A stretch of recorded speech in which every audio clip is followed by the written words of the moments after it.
नमो नमः। सबसे पहले आज का पंचांग।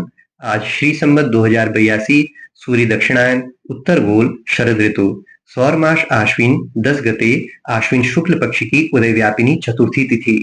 शुभ दिन है शुक्रवार और नक्षत्र है विशाखा। शारदीय नवरात्र में आज मां भगवती के चतुर्थ स्वरूप कुष्मांडा माता की उपासना का दिन है। आज की वीडियो में मैं एक सरल पूजा और नैमित्तिक होम की एक बहुत ही सरल विधि बता रहा हूँ। शास्त्रीय कर्म कर्मकांडी विद्वान वेदज्ञ ब्राह्मण से कराना चाहिए, ऐसा शास्त्र कहते हैं। परंतु यदि देशकाल परिस्थिति ऐसी हो जाए कि वेदज्ञ ब्राह्मण ही उपलब्ध न हो पा रहे हो, तो ऐसे में ब्राह्मण कुल में उत्पन्न व्यसन रहित, जो मांस मदिरा का सेवन नहीं करता हो, तंबाकू का सेवन नहीं करता हो, व्यभिचार नहीं करता हो, नित्य स्नान करके अपनी दिनचर्या करता हो, ईश्वर के प्रति जो आस्थावान हो, भगवान का वंदन जो करता हो, तो वेदज्ञ नहीं होने पर भी ऐसे ब्राह्मण अपने समाज के कल्याण के लिए इस विधि द्वारा पूजन हवन आदि करा करके यजमान के कल्याण का मार्ग प्रशस्त कर सकते हैं। विशेषकर सशस्त्र बलों में सभी सैनिक भाई बड़े आस्थावान होते हैं। भारतीय सेना की तरह केंद्रीय बलों में कोई धर्मगुरु का पद नहीं होता। कश्मीर, लेह लद्दाख, अरुणाचल आदि दुर्गम स्थानों में कई बार सेना से भी विकट परिस्थितियों में भारतीय सेना से अपेक्षाकृत कम साधनों के साथ, उस पर भी पूरे समर्पण के साथ सेवा देने वाले हमारे सशस्त्र बलों के जवान भी समय मिलते ही शुभ अवसरों में भगवान की पूजा करते हैं। जहाँ कैंप होता है वहीं उनका एक छोटा सा मंदिर भी बना होता है, वे भी पूजा करते हैं। अपने बच्चों से, घर परिवार से कोसों दूर रह करके भी पूरी शुद्ध आस्था और विश्वास के साथ 30 त्योहारों को मनाते हैं और इन अवसरों पर पूजा करना चाहते हैं। पर स्थिति कई बार ऐसी होती है कि कर्मकांडी विद्वान ब्राह्मण उपलब्ध नहीं होते। सैनिक भाइयों के बीच में से ही कोई ब्राह्मण देश और अपनी वाहिनी, अपने संगठन, अपने सशस्त्र बल के हित, साथियों के उच्च मनोबल और उनके परिजनों और उनकी सुरक्षा की कामना से यथासंभव पूजा करने का कार्यभार एक शुद्ध कर्तव्य को पूरी निष्ठा से निभाते हैं। बाहर से कोई विद्वान पूजा आदि करने के लिए कम ही उपलब्ध होते हैं, क्योंकि ये सैनिक अपनी एक ही आय से कई प्रकार के टैक्स देते हैं। शेष राशि से परिवार का भरण पोषण करते हैं और उसके बाद भी घर में धर्म कार्य में धन भी दान करते हैं। जहाँ कैंप होता है वहां आपस में धन जुटा करके स्वयं एक छोटा सा मंदिर भी तैयार कर लेते हैं। पूजन सामग्री और प्रसाद भी जुटा लेते हैं। ऐसे में बाहर से कोई विद्वान ब्राह्मण आए तो दक्षिणा तो ये भी देते हैं, परंतु जैसे कोई बड़ा व्यापारी, कोई सेठ दे सकता है, विद्वान पंडित की उतनी बड़ी राशि जो अभिलाषा होती है, तो उसकी पूरी होने में यहाँ पर थोड़ा संशय रह सकता है, क्योंकि आपस में जुटाए हुए धन से ही सब कुछ हो रहा होता है। और विद्वान ब्राह्मण जिनका जीविकोपार्जन दक्षिणा से ही होता है, उनके लिए ऐसी स्थिति में पूजन आदि यहाँ पर कराना मात्र परोपकार के भावना पर ही निमित्त रह जाता है। जो इस तरह से अपने घर परिवार को छोड़कर देश की सुरक्षा के लिए समाज से कट करके जंगलों में, ग्लेशियर में सीमा पर सेवा दे रहे होते हैं, वे साथी भी तो भगवान का ही भरोसा कर रहे होते हैं। वरना किसके भरोसे रहेंगे? किसके भरोसे दुर्गम परिस्थितियों में डटे रहेंगे? भगवान का आश्रय लेके ही तो रहेंगे। उनकी भी श्रद्धा है, वे भी देश काल स्थिति के अनुकूल पूजा भी करेंगे, हवन भी करेंगे, भक्ति भी करेंगे। ये सब बताने का मेरा उद्देश्य ये है कि ये जो पूजा हवन की पद्धति पौराणिक आधार से बहुत अच्छी तरह से शोध करके, विचार करके, पौराणिक आश्रय लेकर के मैं बता रहा हूं, उस पर कोई कर्मकांडी विद्वान विवाद करने से पहले 100 बार सोच लें। और यदि ये गलत है तो आपका स्वागत है, आप कमेंट सेक्शन में आएं और बताएं कि ऐसी परिस्थिति में और क्या मार्ग है। मैं पूजा की विधि बताता हूं। पूजा स्थल जहां पर पूजा करनी है वहां पर पूर्व दिशा या उत्तर दिशा, यदि पूर्व और उत्तर दिशा की ओर को मुंह करना संभव न हो पा रहा हो, तो इन दोनों दिशाओं के मध्य में ईशान कोण होता है, वहां की ओर को मुंह करके बैठ जाएं। एक पात्र में थोड़ा जल ले लें, उसको बाएं हाथ में लेकर के दाएं हाथ से ऐसे ढक लें और एक मंत्र बता रहा हूं, उस मंत्र को पढ़ते हुए अपवित्रः पवित्रो वा सर्वावस्थां गतोऽपि वा यः स्मरेत् पुण्डरीकाक्षं स बाह्याभ्यन्तरः शुचिः पुंडरीकाक्षाय नमः पुनातु, पुंडरीकाक्षाय नमः पुनातु, पुंडरीकाक्षाय नमः पुनातु कहते हुए उस जल को छिड़क लें। इससे शुद्धिकरण हो जाएगा मानसिक रूप से, एक तरह का स्नान है ये भी। आसन शुद्धि के लिए, जिस आसन पर बैठे हुए हैं उसकी शुद्धि के लिए आसन के आगे आचमनी से, चम्मच से थोड़ा सा जल गिराएं और कहें आधार शक्ति नमः, कूर्मासनाय नमः, पृथ्व्ये नमः, पवित्रमस्तु आसनम।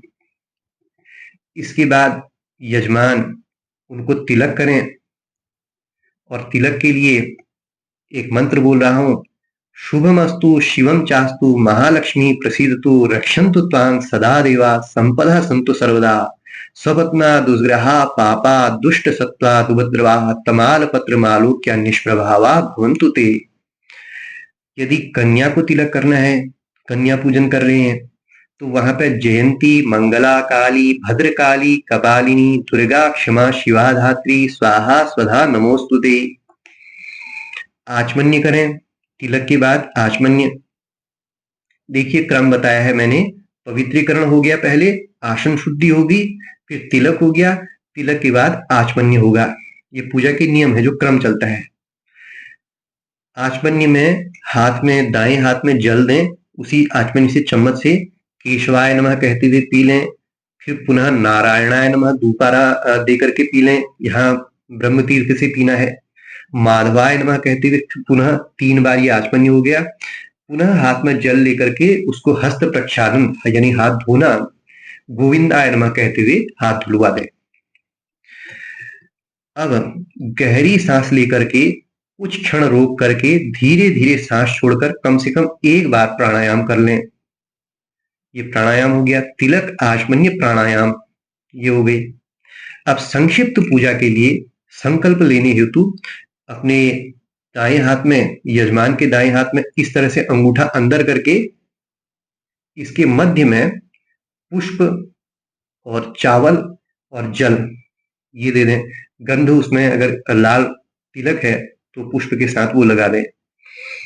यहाँ पर जो संकल्प वाक्य है उसको इस तरह से कहें, विष्णुर विष्णुर विष्णु नमः परमात्मने श्री ब्रह्म पुराण पुरुषोत्तमाय श्री विष्णु राज्ञया प्रवर्तमानस्याद्य। अब यहाँ पर अमुक स्थाने, यहाँ पे स्थान का नाम ले लें, अमुक मासे महीने का नाम, अमुक पक्षे कौन सा पक्ष है, शुक्ल पक्ष या कृष्ण पक्ष, अमुक तिथो कौन सी तिथि है वो हो गया, अमुक वासरे जो वार है उस दिन, अमुक गोत्रोत्पन्न यजमान का जो पूजा करा रहे हैं जिन्हें, उनका जो गोत्र है उस गोत्र का उच्चारण, अमुक राशो जो उनकी राशि है, अमुक नाम जो उनका नाम है। उसके बाद इसमें ये सब नाम लेने के बाद अमुक देवता, जिन देवता का पूजन कर रहे हैं उन देवता का नाम लेंगे कि किन देवता का पूजन कर रहे हैं या देवी का पूजन कर रहे हैं। प्रीत्यर्थ अगर नवरात्रि की पूजा कर रहे हैं तो नवरात्र, अन्यथा जो पूजा कर रहे हैं जन्माष्टमी के है तो जन्माष्टमी पुण्यतिथो ऐसे करके कहेंगे। पूजनम करिष्ये, ये पूजनम करिष्ये कहते हुए उस पुष्प अक्षत को छोड़ दें। ये जो मैं बता रहा हूँ इसको डिस्क्रिप्शन में मैं लिख करके भी दे दूंगा, तो वहां से इसे और भी ग्रहण कर सकते हैं, नोट कर सकते हैं। अब हाथ में पुनः पुष्प दे करके प्रणाम करवाएं और प्रणाम में ये सभी देवताओं को पुष्पांजलि दे दें। संक्षेप में पूजन करा रहे हैं तो गणेश जी के लिए कोई गणेश जी का मंत्र आता हो तो उसे, अन्यथा गजाननम भूत गणादि सेवितम कपित्थ जम्बो फलचारु भक्षणम उमा सुतम शोक विनाशकारकम नमामि विघ्नेश्वर पाद पंकजम। फिर देवी का ध्यान करेंगे, उसी हाथ जोड़ करके पुष्प लिए हुए, सर्वमंगल मांगल्ये शिवे सर्वार्थ साधिके शरण्ये त्र्यंबके गौरी नारायणी नमोस्तुते।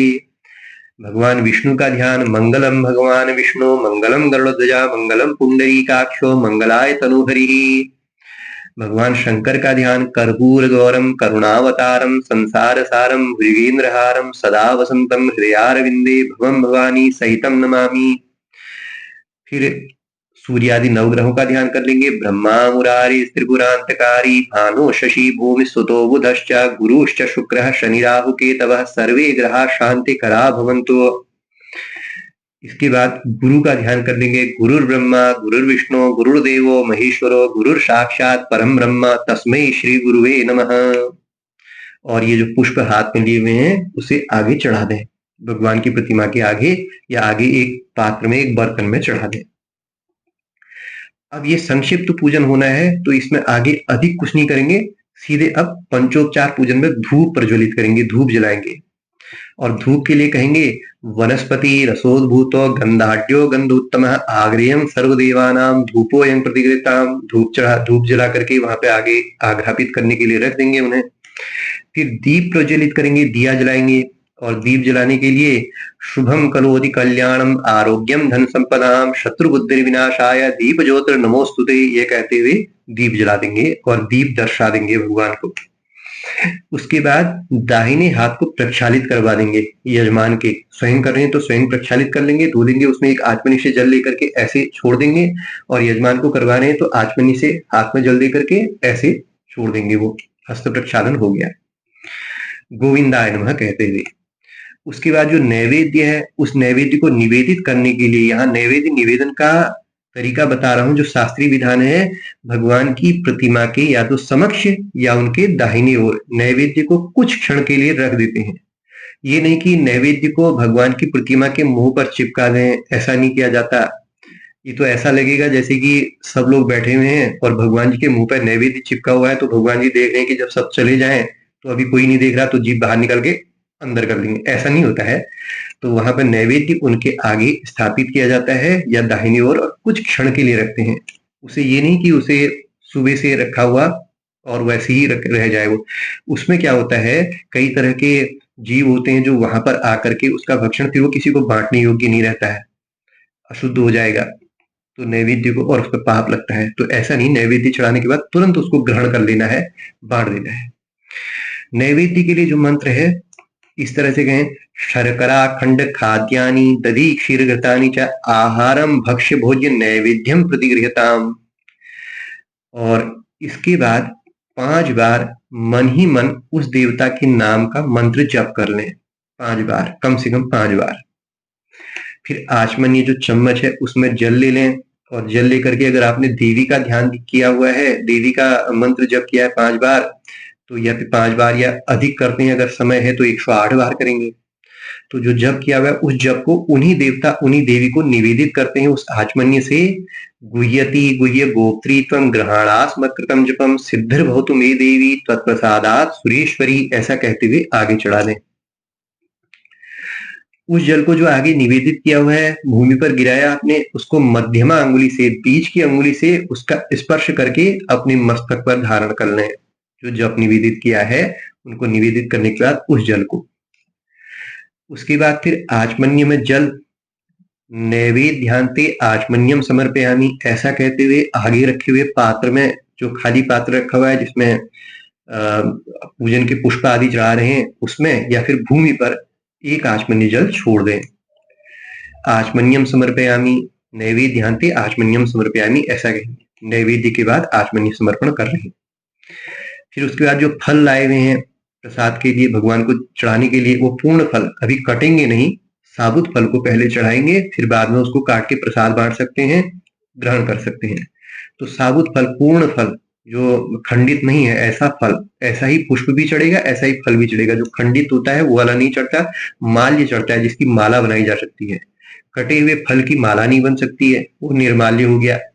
और तोड़े हुए चूर्ण किए हुए पुष्प की माला नहीं बन सकती है, वो भी निर्माल्य हो गया। इसलिए जो पूजा में चढ़ना है वो मुरझाया हुआ न हो, सूखा हुआ न हो और खंडित न हो, पूर्ण पुष्प पूर्ण फल चढ़ता है। फल चढ़ाने के लिए कहें, फलेन फलितम सर्व त्रैलोक्यस्य चराचरम तस्माद फल प्रदानेन पूर्णा संतु मनोरथा, ऐसा कहते हुए फल उनके आगे स्थापित कर दें। उसके बाद यदि पान वगैरह लाए हुए हैं चढ़ाने के लिए, पान का बीड़ा लाए हैं या पान के पत्ते जिसमें इलायची, लौंग और पुंगी फल, ये सुपारी वगैरह रखी हुई हो, तो ऐसा उनके आगे समर्पित करें, कहते हुए एला लवंग पुंगी फल सहितम तांबूलम समर्पयामी, ऐसा कहते हुए वहां चढ़ते। अब आगे अगर हम देवी की पूजा हम कर रहे थे तो अब कन्या पूजन में आ जाएंगे। अब यहाँ पर एक बता देता हूँ शास्त्रीय विधान कि कन्या पूजन जो है वो यदि हवन करना है तो पूर्णाहुति के पूर्व कन्या पूजन हो जाना चाहिए, क्योंकि पूर्णाहुति के बाद जो कन्या है वो देवी का स्वरूप है, भगवती हैं वे भी। उनके चरण हम धोएंगे, वो साक्षात भगवती स्वरूपिणी कहते हैं, साक्षात कन्या रूपिणी, तो उनका तभी तो उनका पूजन कर रहे हैं हम। तो उनका पूजन पूर्णाहुति के पहले हो जाएगा। अब पूर्णाहुति के पहले या तो हवन जब कर रहे हो तो उस समय कुछ लोग आकर के वहां कन्या पूजन कर दें, और या फिर पहले कन्या पूजन कर दें और फिर जाकर के हवन आरंभ करें, ये ठीक रहता है। तो कन्या पूजन के लिए चारों वर्णों की जो कन्याएं हैं उनका पूजन किया जाता है। इसमें कोई संशय न रखें कि किन कन्याओं का पूजन होगा, चारों वर्णों की कन्याओं का पूजन होता है। इसका शास्त्रीय ये मंत्र आपको बोलने नहीं है, लेकिन मैं समझाने के लिए बता रहा हूं, जो शास्त्र में दिया गया है।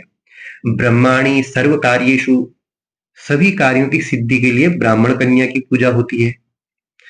जयार्थी नृपवंशजाम, अगर विजय चाहिए, कहीं किसी प्रकार का कोई ऐसी स्थिति हो रही कि उसमें विजय प्राप्ति करनी है, जीतना है, तो उसके लिए क्षत्रिय कन्या का पूजन होगा। जयार्थी नृपवंशजाम, नृपवंश की जो है क्षत्रिय कन्या जो है उसका पूजन जय के लिए, विजय प्राप्त करने के लिए। लाभार्थी वैश्य कन्यायाम, अगर लाभ प्राप्त करना है, व्यापार कर रहे हैं तो उसमें लाभ प्राप्त करना है तो वैश्य कन्याओं का पूजन होगा। पुत्रार्थी शूद्र कन्यांग जयेत, और यदि पुत्र प्राप्ति की कामना है तो पूरी श्रद्धा आस्था के साथ, पूरी शुद्धता के साथ शूद्र कन्या का पूजन करेंगे, उनके चरण वगैरह धो करके वंदन करेंगे, तिलक चंदन आदि चढ़ाएंगे, उन्हें दक्षिणा देंगे, भोजन कराएंगे, उसके बाद ही आगे की पूजा करेंगे, जो हवन वगैरह होगा। अब ये शास्त्रों के अनुसार जो मैंने बताया चारों वर्णों का, तो शास्त्रों के अनुसार माँ भगवती चारों वर्णों की कन्याओं में जगत का कल्याण करती हैं, चारों वर्णों की कन्याओं के रूप में। और कन्या पूजन में पहले बटुक पूजन होगा और फिर कन्या पूजन होगा। अब कन्या पूजन के लिए बैठाएं कैसे कन्याओं को, उसका भी विधान है। इसमें क्या करना है, वायव्य कोण से ईशान कोण तक पहले बटुक बैठाएंगे, उसके बाद छोटी कन्या, फिर उससे बड़ी, फिर उससे बड़ी, इस तरह से क्रम से बैठाएंगे। तो ये 9 कन्याएं और एक बटुक, बटुक पूजन पहले होगा और फिर कन्याओं का पूजन होगा। ऐसा नहीं कि पहले कन्याओं का पूजन हो जाए और फिर अंत में जाकर के बटुक पूजन हो रहा हो। दर्शन के लिए नियम होता है, जहां तीर्थ स्थलों में जाते हैं वहां देवी का दर्शन करके फिर बटुक, लेकिन गणों का पूजन पहले होता है। अगर पूजन करना है तो पूजन के लिए पहले बटुक पूजन होगा और फिर कन्या पूजन होगा। इसमें करना क्या क्या है, चरण धोना, उनका पैर धोना, फिर कन्याओं को चुनरी, उसी तरह से पहले बटुक को कुछ रुमाल या फिर कोई गमछा उन्हें दे दें, कन्याओं को चुनरी उड़ाएं, चरण धोने के बाद चुनरी उड़ाएं, तिलक लगाएं, उनके हाथ में सूत्र बांधें, नैवेद्य भोग उन्हें लगाएं, और अंत में जब वहां हवन आरती वगैरह सब हो जाए तो कन्याओं को दक्षिणा दे करके दक्षिणा अर्पित करें और उनसे आशीर्वाद लें। और इसमें ये भी कर सकते हैं कि उन्हें अक्षत दिए जाते हैं, वो अक्षतों को यजमान के ऊपर छिड़क देती हैं आशीर्वाद स्वरूप में, ऐसा भी करते हैं। अब जो हवन करना है उसकी विधि बता देता हूं। कपूर से अग्नि स्थापित करें, और अग्नि स्थापित करने के बाद वरद नाम की अग्नि का वरद नामाग्निये नमः कह करके गंध पुष्प के साथ पूजन कर दें।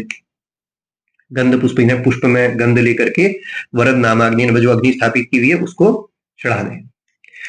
उसके बाद अब आहुति आरंभ होंगी। अग्नि के उत्तर भाग में घी से आहुति दें। अभी आजी की आहुति नहीं, अभी घी की आहुति होंगी। अग्नि के उत्तर भाग में घी की आहुति दें, प्रजापति स्वाहा। फिर अग्नि के दक्षिण भाग में घी की आहुति दें, इंद्राय स्वाहा।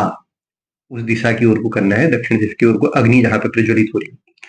फिर अग्नि के मध्य भाग में घी की आहुति दें, अग्नि स्वाहा। फिर अग्नि के मध्य भाग में पुनः घी की आहुति, सोमाय स्वाहा। ये आहुतियां हो गई। इसके बाद आचमन्य से जल आगे गिरा दें। अब गणेश जी के ध्यान के लिए कोई मंत्र बोल दें, कुछ नहीं आता तो गंग गणपते नमः ये कह दें।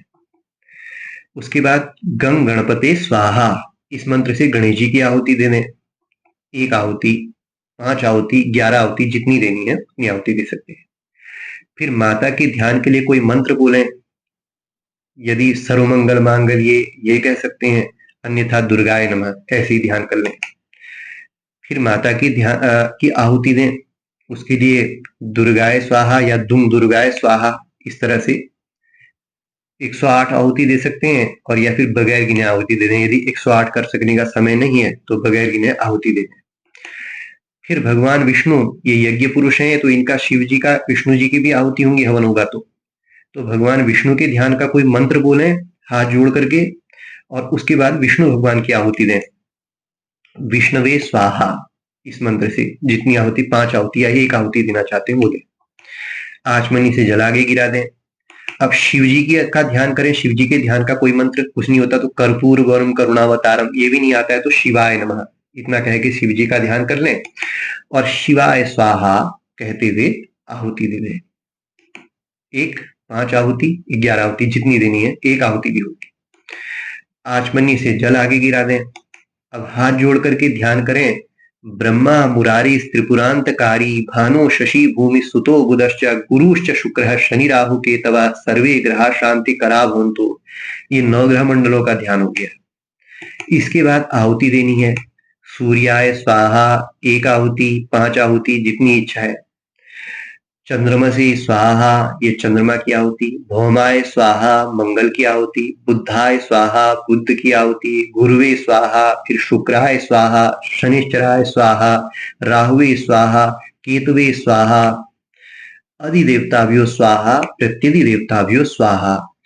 उसके बाद इंद्रादि 10 दिक्पालेभ्यो स्वाहा, विनायकादि 5 लोकपालेभ्यो स्वाहा, नगर देवताभ्यो स्वाहा, ग्राम देवताभ्यो स्वाहा, स्थान देवताभ्यो स्वाहा, वास्तु देवताभ्यो स्वाहा, भूमि देवताभ्यो स्वाहा, सर्वेभ्यो देवेभ्यो स्वाहा।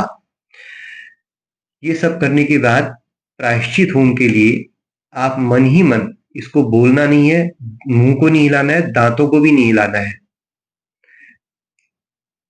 मन ही मन गायत्री माता का ध्यान करेंगे, और गायत्री माता का ध्यान करते हुए मूक आहुति स्वाहा से देंगे। और इन आहुतियों में, क्योंकि ये प्रायश्चित होम के निमित्त दे रहे हैं, अधिक मंत्रों को तो उतना ज्यादा अभी देखेंगे नहीं, क्योंकि उतना ज्यादा फिर समझ में भी नहीं आएगा और उतना विधान हो भी नहीं पाएगा। तो ऐसी स्थिति में यही करें कि गायत्री माता का ध्यान करते हुए, सावित्री ध्यान करते हुए, गायत्री माता का ध्यान करते हुए मूक आहुति दें कि वह स्वाहा का मुंह से उच्चारण करेंगे। स्वाहा स्वाहा स्वाहा, इस तरह से 1 या 5 या 11 आहुति, 21 आहुति जितना है आज जी को समाप्त कर लें। शेष न रहे आज जी कुछ भी, यानी हवन सामग्री अब नहीं बचनी चाहिए, इसमें वो संपूर्ण हो जानी चाहिए। उसके बाद हाथ में गंध और पुष्प, यानी पुष्प में थोड़ा तिलक ले लें, और मृण नाम की अग्नि का ध्यान करें। मृण नाम की अग्नि के लिए कोई बड़ा मंत्र नहीं दूंगा। मृण नाम अग्निये नमः, यानी मृण नाम की अग्नि को नमन करते हैं, ऐसा कह करके अग्नि में पुष्प चढ़ा दें, गंधाक्षत पुष्प जो है। तो मृण नाम की अग्नि को आपने बुला दिया वहां पे। अब उसके बाद मृण नामाग्नि में पूर्णाहुति होगी।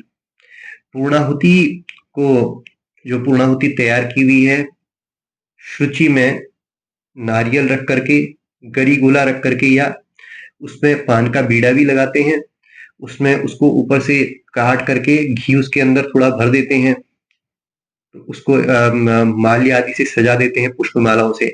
पूर्णाहुति को पूर्णाहुति नमः ऐसा कह करके गंधाक्षत पुष्प उसमें भी चढ़ा दें और प्रणाम कर दें उसे। अब खड़े होकर के पूर्णाहुति देनी है। पूर्णाहुति के लिए एक सरल सा मंत्र दे रहा हूं। नमः पूर्णमदः पूर्णमिदं पूर्णाद पूर्णमुदच्यते पूर्णस्य पूर्णमादाय पूर्णमेवावशिष्यते स्वाहा, ऐसा कह करके पूर्णाहुति दे दें। पूर्णाहुति के बाद ऊपर से घी की अटूट धारा दें, क्योंकि अब घी के पात्र में घी बचा हुआ है। उस घी को, जो आपके मुख्य यजमान है वो घी की आहुति दे रहे होंगे, अन्य यजमान आज की आहुति दे रहे होंगे, और आज की आहुति में ये मृगी मुद्रा प्रशस्त होगी। ये पहले बता दीजिएगा कि मृगी मुद्रा से आहुति दी जाएंगी, इस तरह से आहुति नहीं होगी। इस तरह से तांत्रिक कर्म में आहुति होती है, यहाँ ये मृगी मुद्रा से होगी, जो शास्त्रीय कर्म आप करवा रहे हैं। मृगी मुद्रा इस तरह से ऐसे करके स्वाहा करके आहुति आगे होगी। तो यहाँ जो पूर्ण आहुति होगी उसमें घी घी की अटूट धारा दे रहे हैं। उसके लिए एक मंत्र है, वसो पवित्रमसि शतधारम वसो पवित्रमसि सहस्रधारम देवस्त्वा सविता पुनातो वसो पवित्रेण शतधारेण सुप्ता काम भुक्ष्य स्वाहा, ऐसा कहते हुए घी की अटूट धारा उसमें दे दें। आगे बोले, इदम अग्निये महावैश्वानराय प्रियतां नमम, ऐसा कहते हुए थोड़ा सा जल आगे गिरा दें। अब भावपूर्ण होकर के यानी भावना पूर्वक भगवान को भक्ति भाव से प्रणाम कर लें।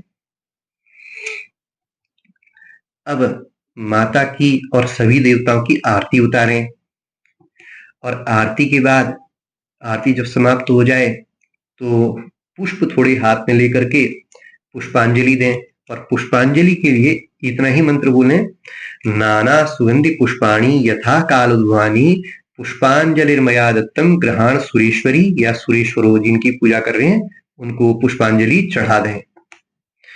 उसके बाद क्षमा प्रार्थना करें। क्षमा प्रार्थना के लिए अपराध सहस्त्राणि क्रियन्ते हर्निशं मया दासो अयमिति मां मत्वा क्षमस्व परमेश्वरी या परमेश्वरो, आवाहनम न जानामि विसर्जनम पूजाम चैव न जानामि क्षम्यतां परमेश्वरी, मंत्रहीनम क्रियाहीनम भक्तिहीनम सुरेश्वरी यत् पूजितम मया देवी परिपूर्णम तदस्तु मे।